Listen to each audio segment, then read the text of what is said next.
இன்றைக்கி காலையில் எழுந்த உடனே என்ன பெரிய விஷயம் இன்றைக்கி செய்யலான்னு நம்ம சிந்திக்கிறோம்.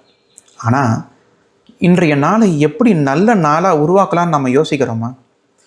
ஒரு நல்ல நாளை உருவாக்குறதுக்கு பெரிய பெரிய விஷயங்கள்லாம் செய்யணுங்கிற அவசியம் கிடையாதுங்க. சின்ன ஒரு தொடக்கம் இருந்தாலே போதும். ஒருத்தர் வாக்கிங் போயிட்டு இருந்தாராம். அவர் எதிரில் ஒரு பெரிய ஒரு சாலையோரம் நின்றுட்டுருக்கிறாரு. அவருடைய பையில் இருந்த பொருட்கள் எல்லாம் கீழே சிதறி கிடக்கு. போகிறாங்க வர்றாங்க எல்லாரும், யாருமே அவருக்கு உதவி செய்யலை. இவர் நேராக அவர்கிட்ட போய் அந்த பொருட்கள் எல்லாம் எடுத்து கொடுத்து, இன்னும் உங்களுக்கு வேறு ஏதாவது உதவி தேவையா அப்படின்னு கேட்குறாரு. அதுக்கு அந்த பெரியவர் அழகாக சிரிச்சுக்கிட்டே, எனக்கு இதுவே போதும் அப்படின்னு சொல்லி அவர் மனம் மகிழ்ந்து நடக்க ஆரம்பிச்சிடறாரு.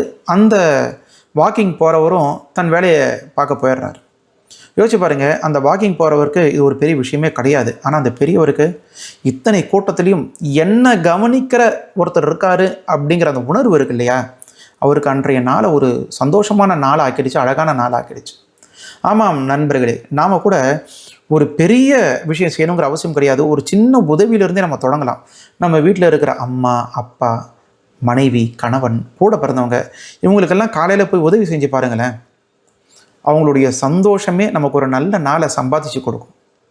உங்களால் உதவி செய்ய முடியலையா, ஒரு நல்ல வார்த்தையிலிருந்து தொடங்குங்க.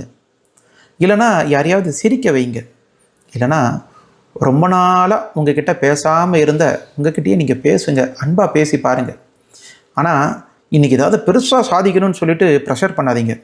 சின்ன தொடக்கம் நல்லதாக சிந்திச்சு பாருங்கள். உங்கள் மனசுக்கிட்ட பேசுங்க. உங்கள் நாள் மட்டுமல்ல, உங்கள் கூட இருக்கிறவங்களோட வாழ்க்கையும் அழகாக இருக்கும். இது சிந்தனை தளம். சிந்தனைகள் மாறினால் வாழ்க்கையும் மாறும். நன்றியுடன் ஹரிராவ்.